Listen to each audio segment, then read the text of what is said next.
Okay, so now we'll have a Q&A.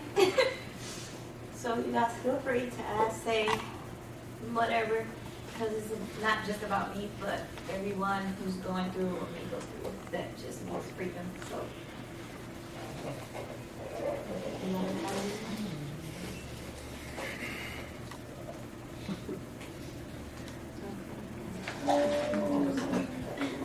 When you take an intermission, everybody crying.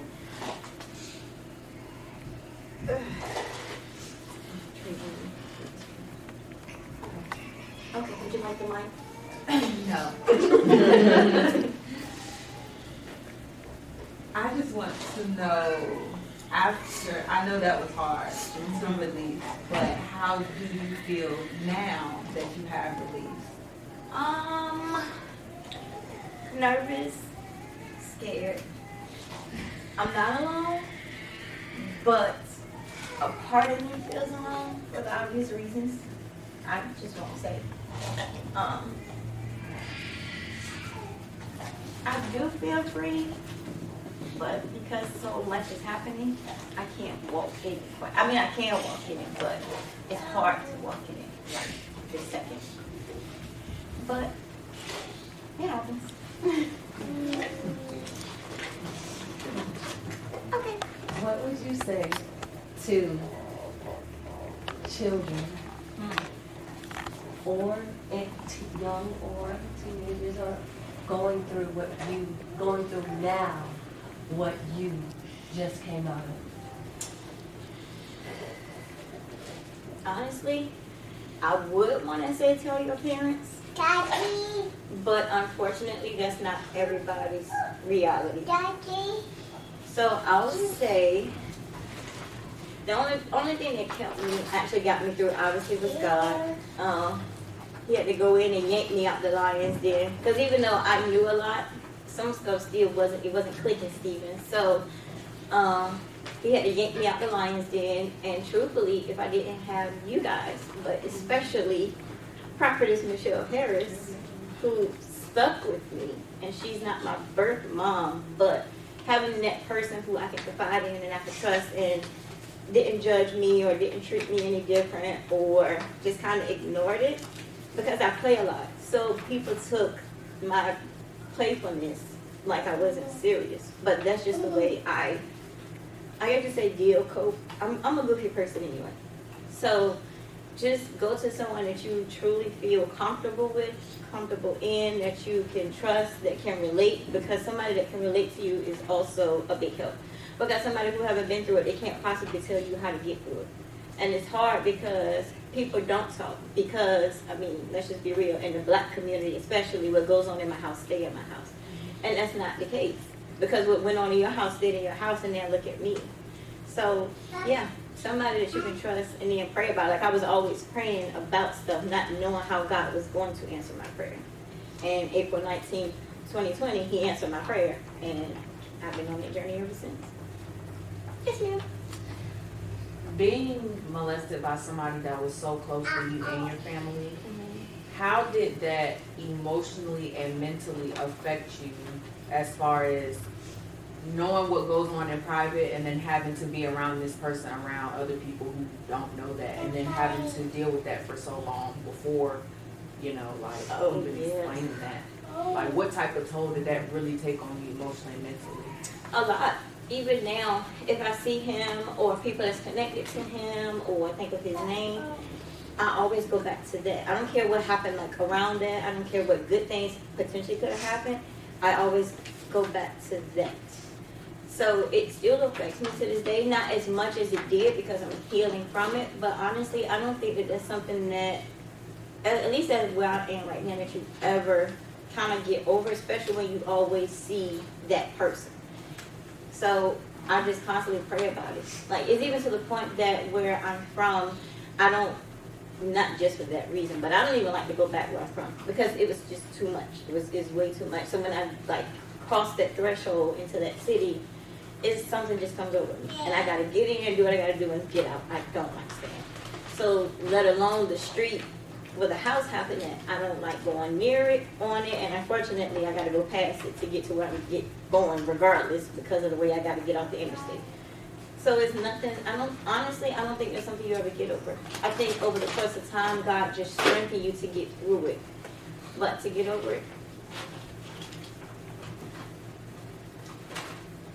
nah. And I didn't understand it. Because why me? You got so many people giving it away. Why me? You know? So, no, you don't get over it. You just get strengthened. And I done been through so much, it's just like, whatever, type of thing, but no. That's why I'm like overprotective over my kids. I don't like them going to there. And I know that I can't use that, but I'm cautious because of that. Because, I'm going to jail, bottom line. Oh, yeah. Any more questions? Yes, sir. So now that you set yourself free, what can we expect out of Woman with Purpose and Tanisha Vegas? Oh, she coming like a cannonball. She's a cannonball. I mean, I won't say I won't have my days because I'm sure I will, but especially having to go through it, even though I have people that, help me through it, it literally was nobody but me and God, So I think that in itself really create you or make you into, like, I don't want to say superhero because Lord knows, but yeah, she coming through. Expect a lot of stuff. I won't say because people like office, but just expect some stuff. Yes, ma'am. Did it take a lot for you to trust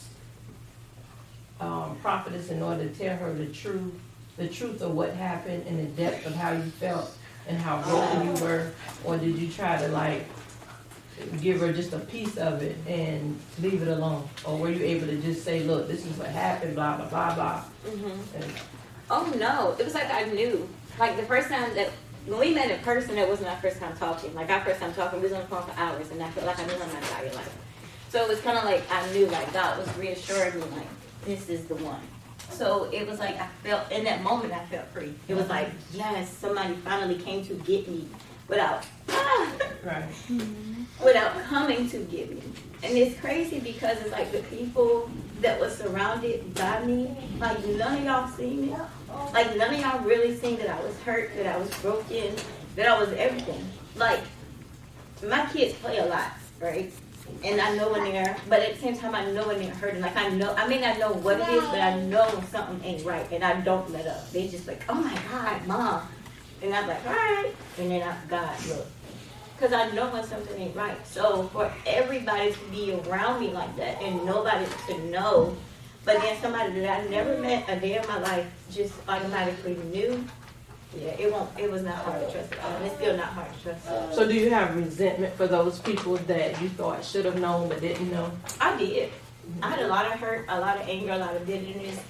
I wanted to square up with some. I ain't gonna lie, I did.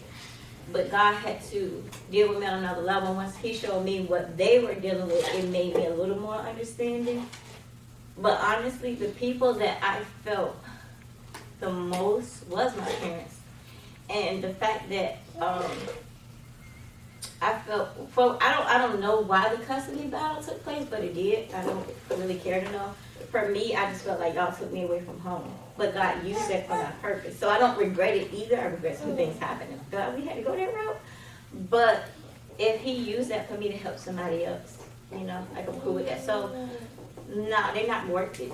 Like to hold resentment and bitterness in my heart, especially knowing that was connected to a lot of the health issues. But no, they're not worth me giving that to. So right now, even now, I don't have anger towards my parents. I'm hurt from them. I won't lie. But God reveals some stuff that makes walking away a little easier.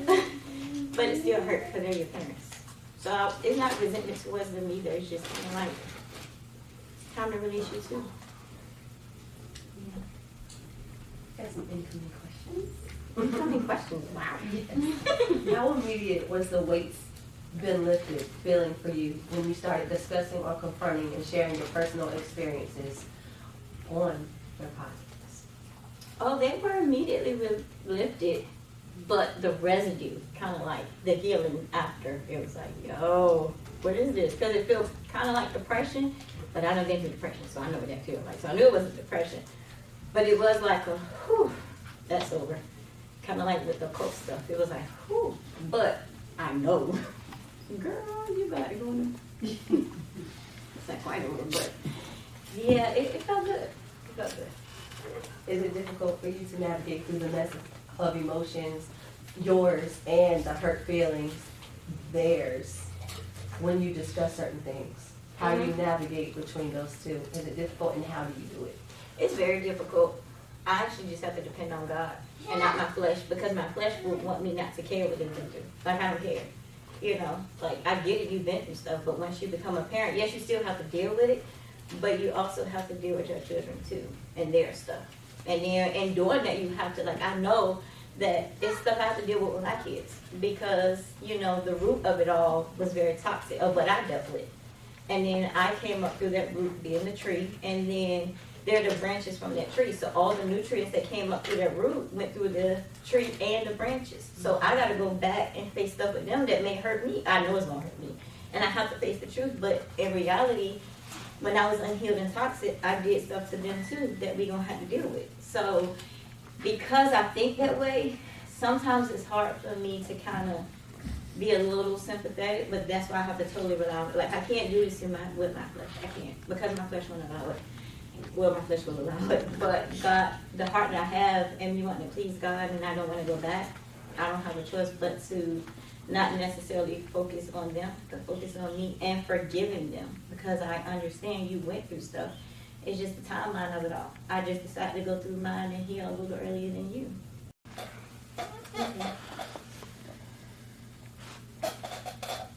When was Women with Purpose birthed? Like, when did you get pregnant with the idea? Did you fight it? Were you excited about it? And how long was it after you found out that you were pregnant with it did it take to birth it and bring it to fruition? Funny thing, my ex-best male friend, it was about 2018 when God gave it to me, and it was originally a nonprofit organization. And he was helping me with it, but a lot of it wasn't like resonating with my spirit. So I'm like, nah, because he had one too. So I'm like, I don't feel that what God gave you is the direction He want me to go in. So it was like everything I was trying to do with it then, it just wasn't working. And then my covering at that time couldn't see the vision either. So I was like, okay, God, something wrong with this picture, because I need a covering to do what you're calling me to do. But God didn't give me the full vision of it. Because at that time I didn't know even who I was, let alone I would have damaged other people because I was still hurting and stuff. So it makes sense why God, like, I didn't fully birth it then, and then I met Prophetess, because by the time I sat down, I was like, man, I'm not doing this. And then I met her, and I told her everything. She was like, what do you mean you put it down? And I was like, I put it down. Like, what do you mean? What do you mean? What do I mean? I mean, I put it down. And she was like, no, you're not. You're going to pick it back up. And I was like, what is lady talking to? I was like, we did. We went back and forth about it for a minute. So I was like, okay. So I told her what she wanted to hear, because y'all know her. She don't let up. So I told her what she wanted to hear. And then God dealt with me hard. And I was like, oh. So then I picked it back up. So that was in 2021 when it was officially birthed. That brings me to the next question. Do you ever argue with God about a topic like, no, God, I ain't talking about that, no. This whole season. I argue with my topics all the time. I argue about it. And I know that's why he got scandals for me to just hit me with, because he like, but he don't give in, because my heart ultimately is to please him, and I have a passion for helping others. It's just, I thought that passion was in healthcare only. That was just part of it. And I don't regret that either, because it taught me a lot even with what I was dealing with. So I was able to be an advocate for myself on both ends, and also advocate for others. So I argue with him a lot. I argue with him about the whole season. Especially, you want me to do what? In front of who? Man, you're tripping. And obviously I'm here, so. It's a big event. I definitely gave you.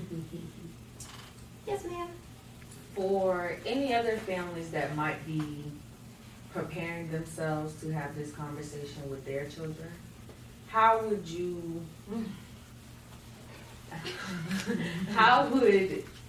describe preparing yourself to let your kids hear what you have to say? And what was the process it took for you to be able to be okay with sharing your story with your kids? Now you're making me think. It was hard. Okay, one, to share the process with my kids, it was hard, but because I don't want them to go through, I had to. And then two, with me and my kids is a little different. I'm a transparent person because a lot of things happen that they have to heal from, and the enemy has used that and caused a lot of division, friction, and all of that stuff, and discord, but you know, I'm uprooting all of that stuff. So I have to ask God to go before me first, and then I have to handle it a different way. And then I got to think where I was at when they were that age, and just because I'm more willing than what my parents are, that doesn't mean that they're at that stage yet either to be that willing and that open. So it's hard for me now being on this end and trying to make it right, because not everybody is where you are at the same time. And for the families, you have to be open. You can't make it about you, because that's part of the problem. Families and people try to make it about them because they don't want their image distorted. They don't want people to see who they really are or who they really were. But if you know that God healed you from all that and you conquered all that, then it really wouldn't even matter who you were and what you know, it's just where you are now, because then people are able to see God's glory through your story. Yes, I was this and that. They're going to say I was off the charts. A lot of it they didn't know because I just waited till the lights went off and they went to bed and I was, baby, listen. Lord, I just thank you.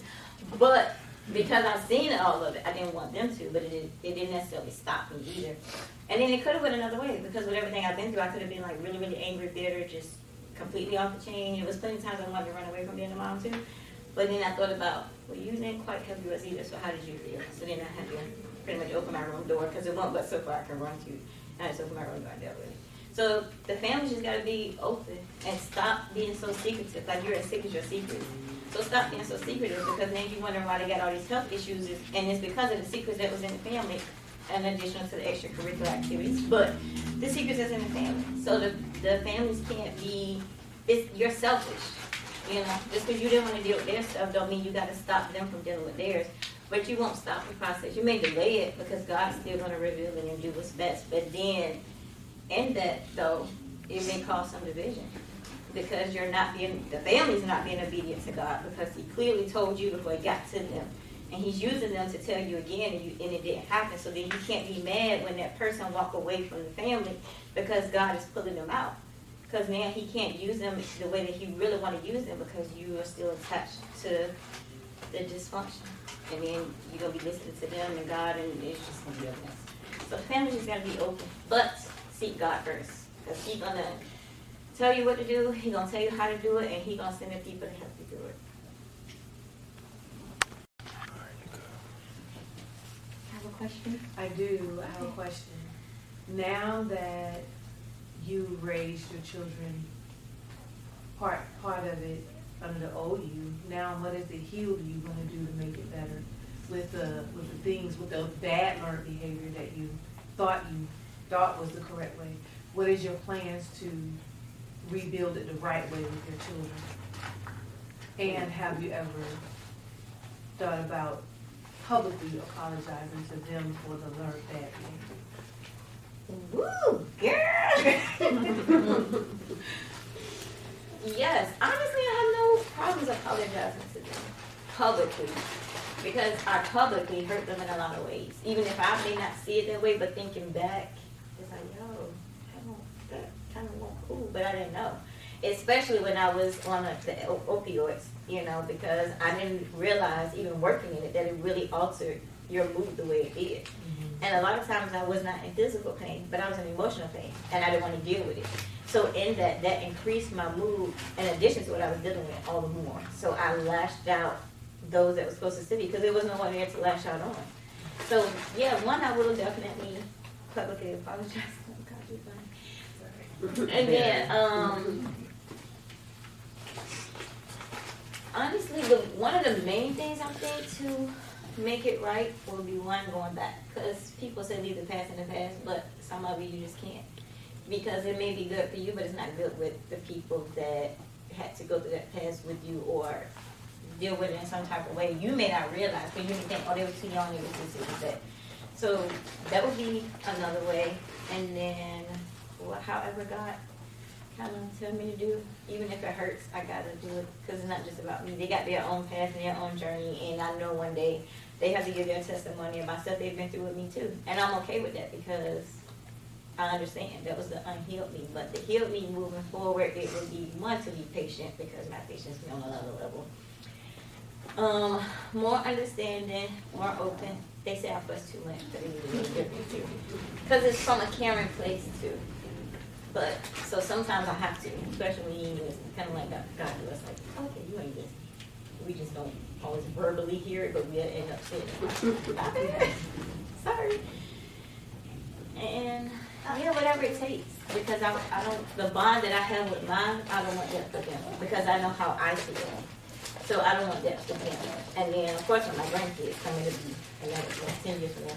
But it would be so much different, because they never experienced that unhealed version, but they would know about it. So they would know what to do, what not to do, and to see, like, this is how I know what to do, because I did it wrong so many times. I didn't answer the question. Did I answer the question? Mm-hmm. Okay, another question. Okay.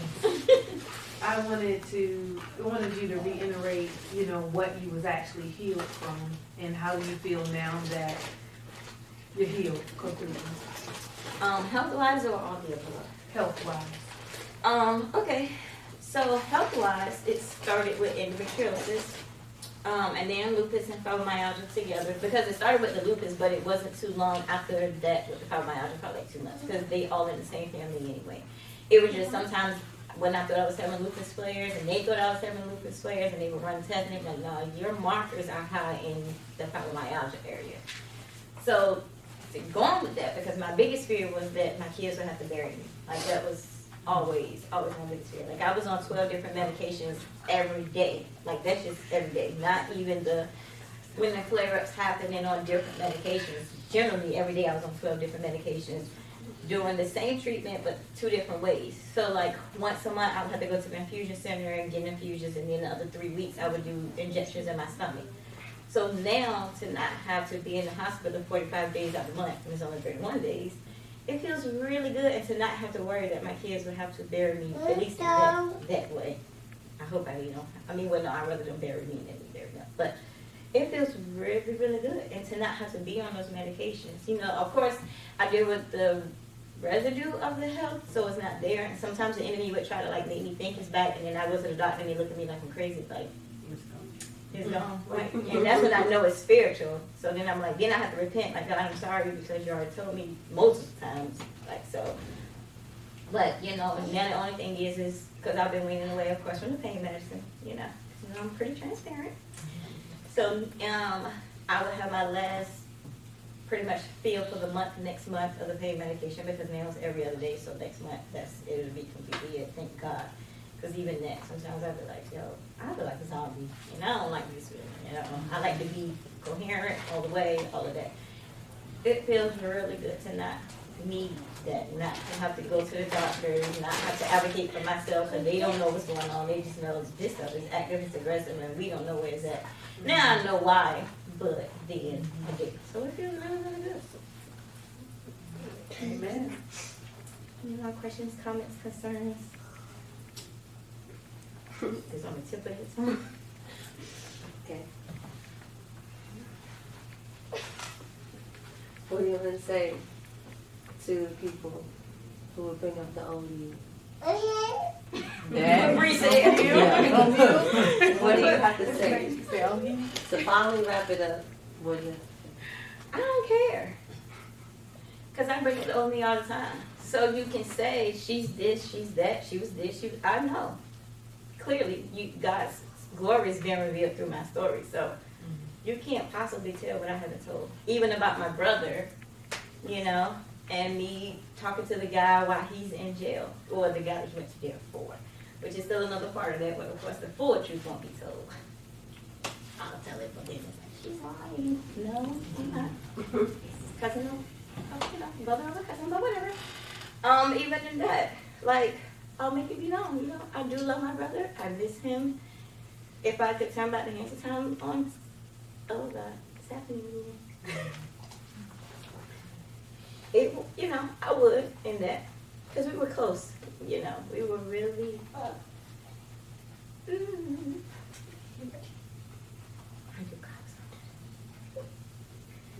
We were close. So I wouldn't say that what he thinks matters because I don't care either because he's not even out here to find out. He's only one out what people, so I don't care about that either. But honestly, man, I don't care. Like my whole life, I always like defended myself and tried to prove who I am because people basically made an assumption off of me, off of things I went through, not even knowing the root of why I was doing what I do. I didn't even understand why. I just knew I was doing what I was doing. So then I would have cared. I'd have been like, no, it's because of this, or no, I just. Now I was like, so that just revealed what's really in you because I'm doing the work. I've done the work, and I'm still doing the work because healing is a never-ending journey. It's always going to be something that God's going to reveal. You just kind of know what it is. So I don't care. I mean, I just tell you get your heel on, and then call me. Let me know how you feel after that.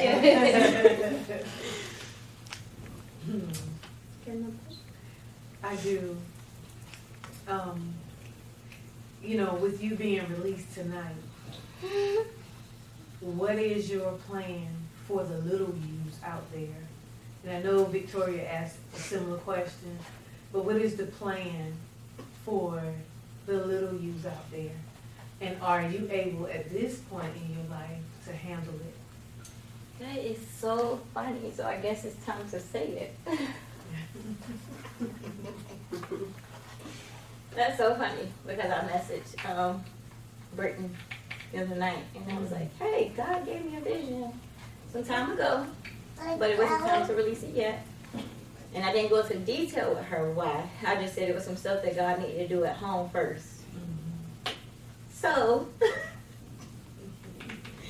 the plan for the little me's is the Girls Mentorship Program, Generational Curse Breakers, is what it's called, GCB, for the young children. And I want to be more involved. I don't want to say than the parents because I don't want to overstep boundaries, but sometimes parents they just can't see. I know. So the plan is to be involved with them, be a mentor, be a big sister, be involved in their schooling, their personal life, just being that they may have.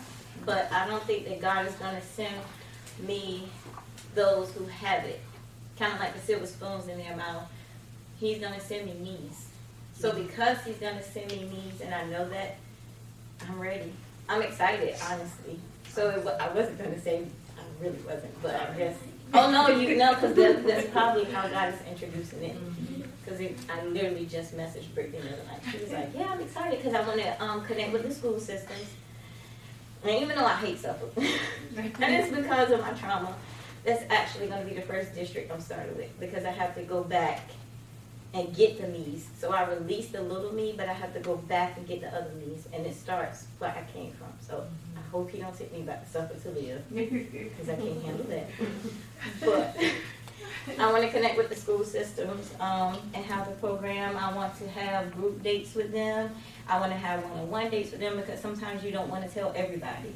You just want to do that person that you trust and confide in. I want to have group sleepovers. I want to have one-on-one or maybe 5. Because I don't know how many God is going to send.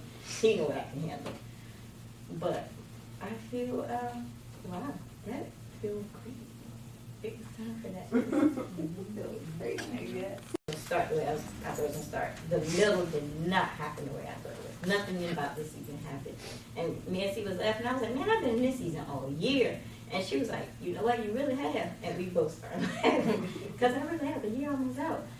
But it would make sense why it had to be done this month. Because 9 is birthing. So I'm birthing the new me. I'm birthing all the mini me's. I'm birthing. Yes, ma'am. I had a comment. I'm proud of you. Thank you for being my sister because you encouraged me to be able to deal with myself. So thank you. And thank you for, like you said, like Michelle never left you, and I know for a fact you're gonna be my Michelle because I know for a fact. Even just how we met, like all, even like me, you see everybody, you and the one back there too. I know I'm not gonna ever leave you. No, absolutely. Oh, thank you.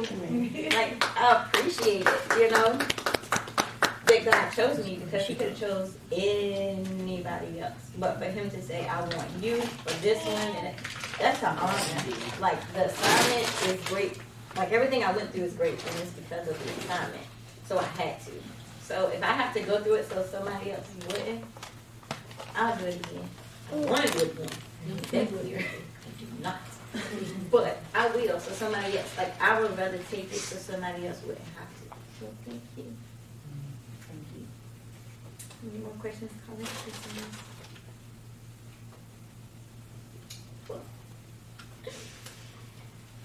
It's been such an honor.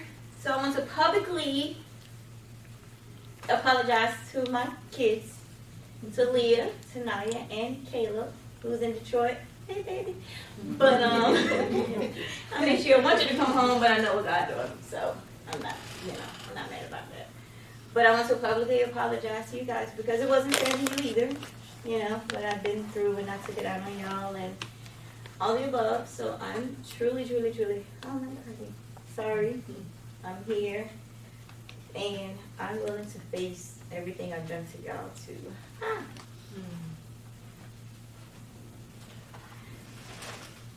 Just so you can heal, so you don't go through life broken and making choices and decisions because what you needed you didn't have. Because that was not blame. I don't blame my parents for what I've been through. I don't at all because where they were, they probably wouldn't have seen it anyway, and they probably couldn't help me get through it because of where they were. So even though it hurts to not have them then or now, I don't blame them. So there's a difference. I don't blame them. I love them. But I really I have love for one and I really love the other. I just gotta be honest, because that's just what it is, And I've come to the realization that my parents was portals to get me here for my purpose. Ooh, that's a word. Thank you. They were portals for my purpose, and it's just because of everything I've been through and the bond wasn't there. So as you notice with the endometriosis and the fibromyalgia, it says disconnect from the mother. And even though, when I was first born, I was living with my aunt, I bonded with my father before I bonded with my mother. And even throughout my healing process, when I was going through lupus, when I was going through all of that, it was my dad who was there and his side of the family. So regardless of what I've been through, I can't take that away from them. So I always give credit what credit is due no matter what. So that I can't take. So because I bonded and because when I needed them the most in certain areas, he was always there. That's another thing that made the process even harder.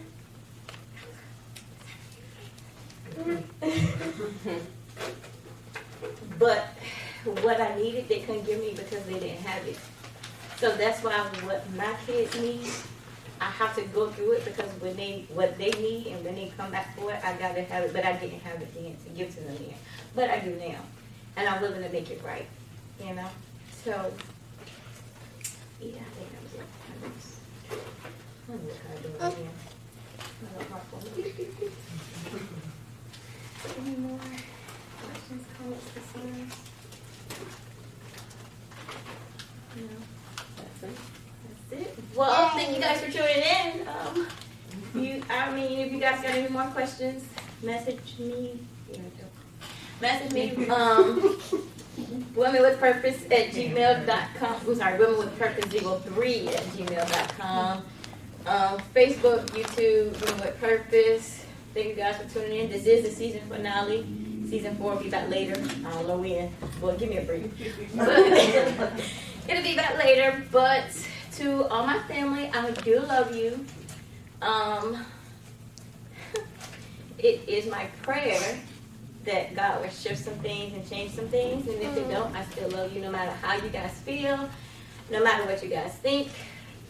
I can't say it doesn't matter because a part of it don't. Because I know the truth and God knows. So, yeah, but to my parents, I don't blame you. I understand. Am I a little hurt? Yeah. Because it shouldn't take what it's taking. But either way, purpose still got to go forth. So, I don't regret it either. Because all of it had to be birthed for a purpose. So the same way with my children, I'm going to have to face when it's time for them to birth their purpose, I'm going to have to deal as well because it's their purpose and whoever in this time is that God got for them. So if you understand that, then cool. If you don't, cool. So I love you guys. And this is season 3. I'm about to say 8. Season 3, the finale, releasing the little girl inside of me. And I also release you. And you will know who you are because what I just said, it will resonate within you. And the release doesn't mean a forever. It just means a right now. And God will put it on your heart when it's time to have conversations, I guess. But for now, you know who you are. And yeah, that's it. So thank you guys for tuning in. Thank you to all my supporters, my encouragers, the people who pray for me, Pray and not Prey. So thank you guys until season 4.